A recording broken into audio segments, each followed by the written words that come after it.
Morning, Arsene. Can we start by getting your latest team news?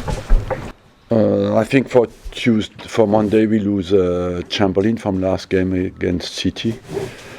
Don't know yet will Ramsey be involved or not, but he will be back in full training today.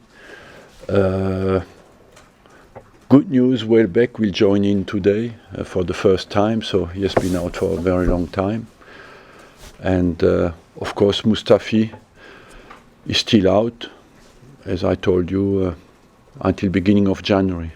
Alex Oxlade-Chamberlain, they said won't make the squad, but is there still a bit of positive news with him? Yeah, because it's not very bad, you know, it's a question of days rather than weeks.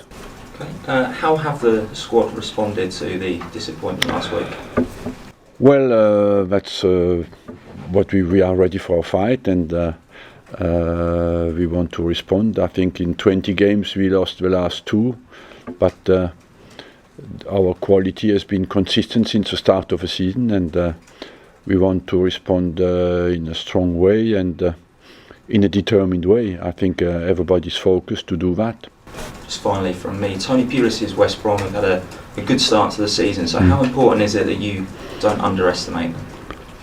We are not in danger of underestimating them. I think he has done a very good job, because they have improved a lot over the recent years as well. Technically, you know, they have a good mixture between still being very efficient, but as well they master well the technical side of the game much better, and overall they have good possession in games, and they can be dangerous everywhere.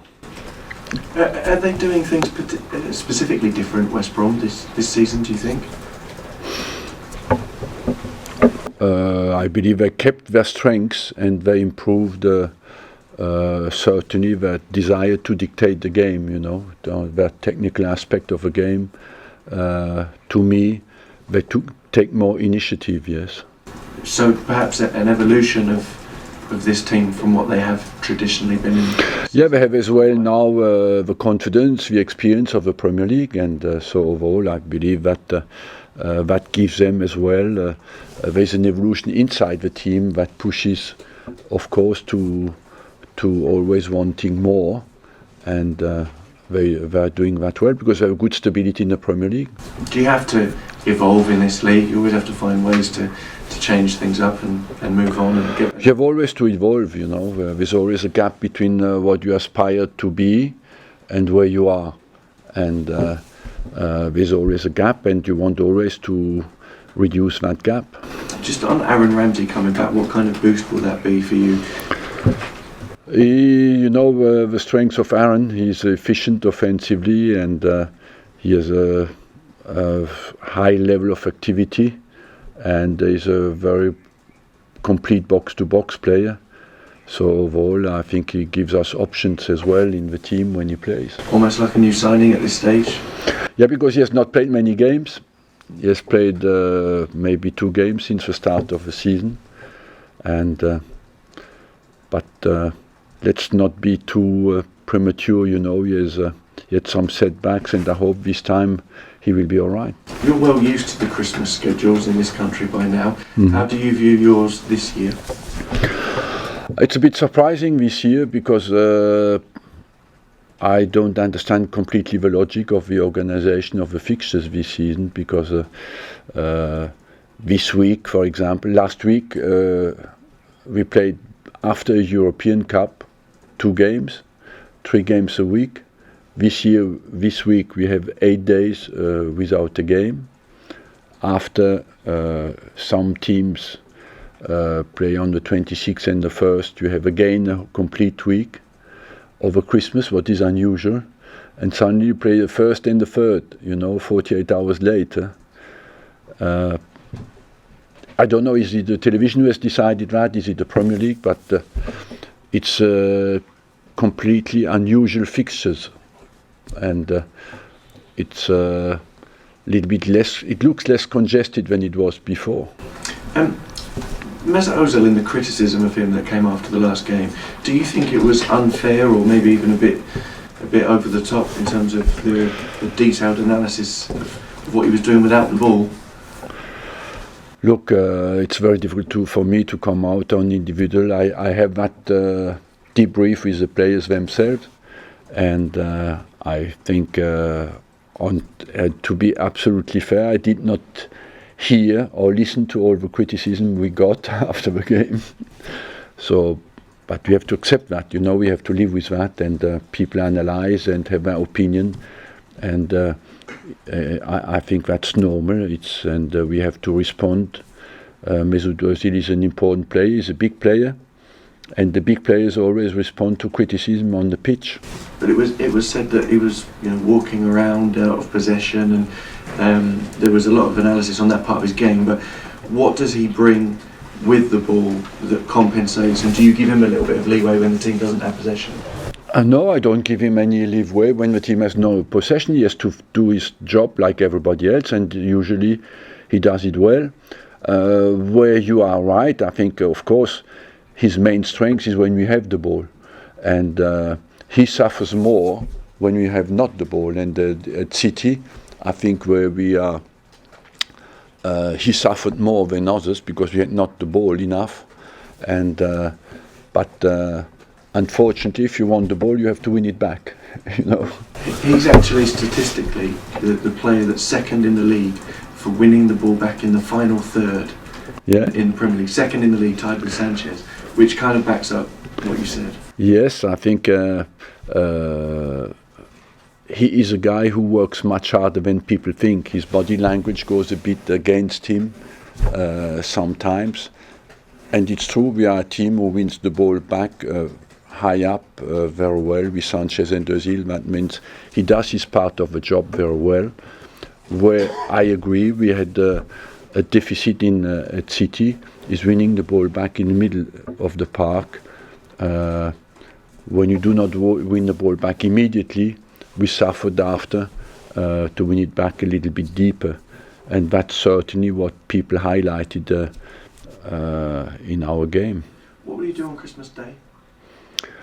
We practice, and at night we go to the hotel to prepare for the 26th. Is there any part of your day that will be switched off from football?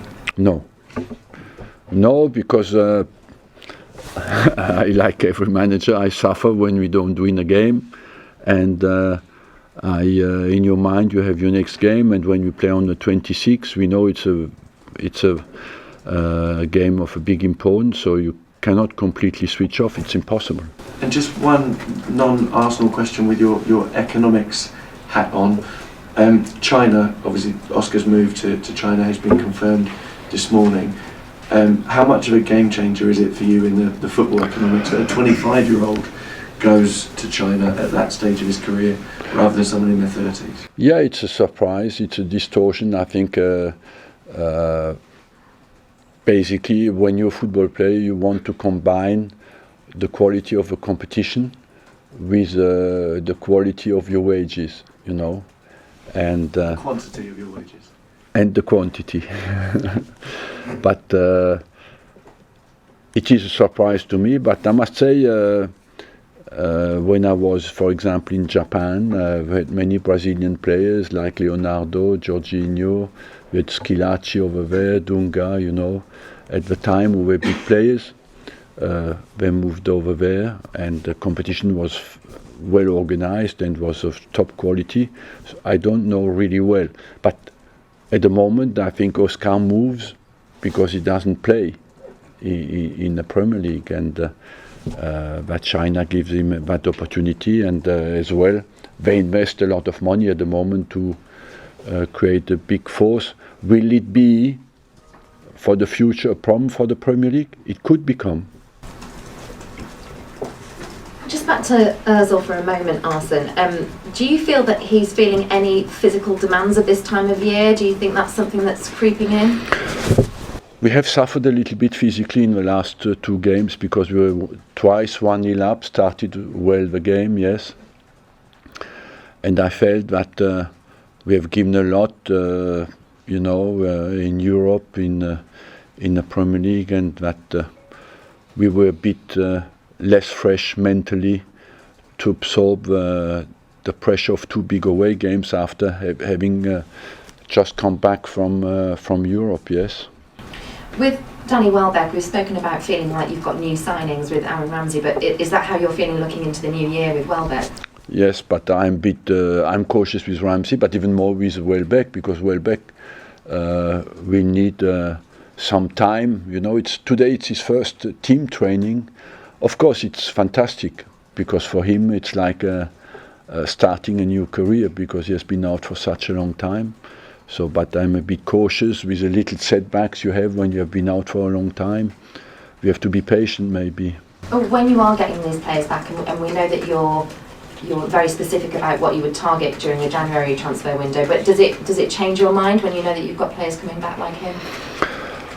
Of course, because it's suddenly, you know, we have Perez, we have Giroud, we have Sanchez, we have Welbeck. Suddenly up front, Walcott, Chamberlain, who is nearly a striker, you know. So we have plenty of options offensively. But defensively? Defensively, we are not in the need at the moment. Thank you very much. Thank you. Thanks all.